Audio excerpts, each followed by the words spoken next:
beda. Jadi seperti itu. Seringlah bosan pokoknya. Setelah itu saya berpikir apa sih yang dapat saya berikan kepada orang lain gitu. Saya sih bisa apa? Saya tidak lahir dari keluarga yang orang kaya, tidak orang punya juga. Saya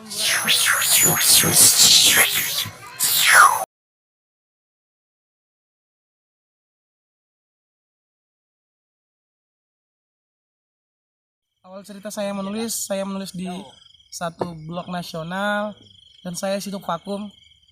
Terus saya bertemu dengan teman saya, saudara Adenaro Harahap, yang mengajak saya untuk berkolaborasi membuat blog psikologer.com. Dan pertama kali saya menulis, tulisan saya itu mengenai tentang peran zakat dan wakaf di era revolusi industri 4.0.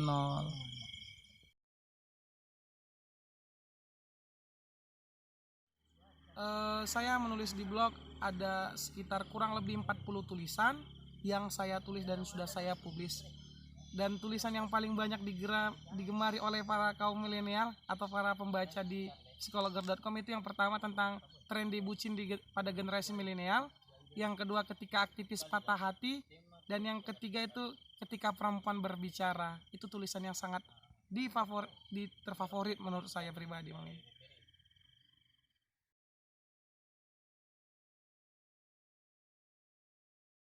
Secara garis besar traffic rank di Indonesia saya di posisi 12.597-an dan di dunia saya 922 ribuan seperti itu. Dan targetan saya menulis pertama yaitu yang paling penting mengasah cara penulisan dalam karya tulis ilmiah atau tidak ilmiah. Yang terakhir yang kepingin saya itulah saya menciptakan sebuah buku. Itu kepinginan saya. Menurut saya pribadi yang pertama itu kehabisan kata, terus ini masalah apa yang dibutuhkan para pembaca gitu, itu yang terkadang sulit bagi saya.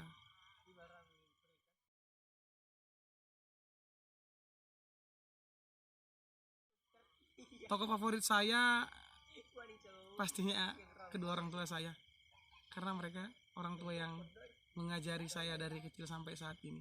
Itu tokoh favorit saya, tidak ada yang saya favoritkan selain mereka.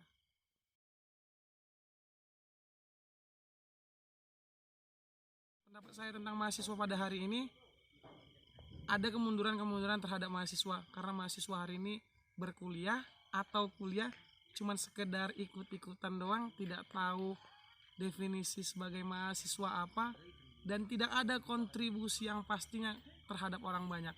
Itu saya lihat mahasiswa. Jadi banyak kemunduran terhadap mahasiswa. Betul. Ya, kalau menurut saya seharusnya menjadi mahasiswa adalah orang yang merujuk pada Tridharma perguruan tinggi, ada kontribusinya, dan dia bisa berproduktif atau produktif dalam berkegiatan terhadap dirinya sendiri, keluarganya, dan lingkungannya. Itu menurut saya.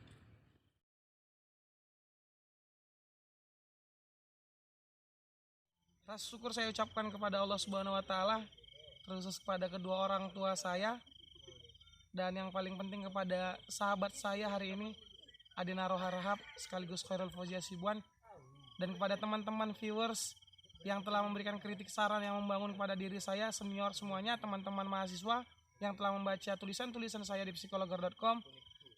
Rentang honor ya, sebenarnya ini hal yang secret, hal yang tertutup sebenarnya, tapi saya akan memberikan bocorannya kepada teman-teman semuanya. Rentang bocoran honorer atau income yang kita dapat di blogger itu ada sekitar dari 0 rupiah sampai ke 5 juta rupiah, dari 5 juta rupiah sampai ke 10 juta rupiah. Dan alhamdulillah pada hari ini saya berada di mana ya, ntar kalau saya ucapin sebagai sombong tapi nggak apa-apa, biar termotivasi buat kawan-kawan sekalian. Saya di posisi rentang 0 sampai 5 juta rupiah, seperti itu.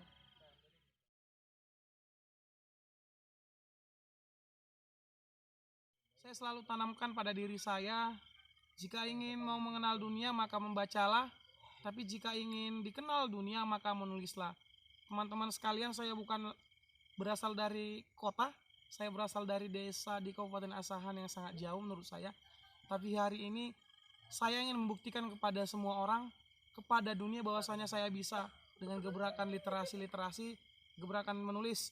Saya di sini mengajak kepada teman-teman sekalian, kalau hari ini kalian gagal, kalian harus bangkit lagi. Kalau kalian hari ini terjatuh, kalian harus bangkit lagi.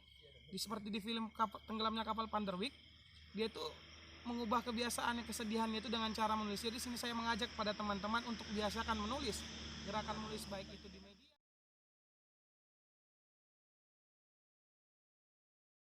baik itu di Facebook, Twitter, Instagram, dan di media cetak lainnya, mungkin di koran atau di majalah dinding di kampus kalian. Jadi teman-teman, tidak ada yang sulit dalam hidup ini. Intinya yang sulit itu sebenarnya pola pikir kalian, karena menurut saya ada dua sampah dalam dunia ini. Yang pertama sampah di sekeliling kita, yaitu sampah plastik, botol, dan yang lain sebagainya. Dan yang kedua adalah sampah dalam pikiran kita. Ketika sampah dalam pikiran kita ini ada, sampai kapanpun kita akan mengatakan pada diri kita bahwasanya kita tidak bisa. Sebenarnya kalian harus berani keluar dari zona nyaman. Gebraklah diri Anda supaya mau untuk berkontribusi pada, khususnya pada diri kalian sendiri, keluarga, dan lingkungan kalian, teman-teman mahasiswa. Saya di sini mengajak kalian untuk berani mengekspresikan diri kalian dengan gerakan-gerakan apapun itu. Mungkin gerakan literasi dengan budaya membaca atau menulis. Tapi saya di sini menekankan untuk menulis, karena menulis kamu akan dikenang orang sepanjang masa.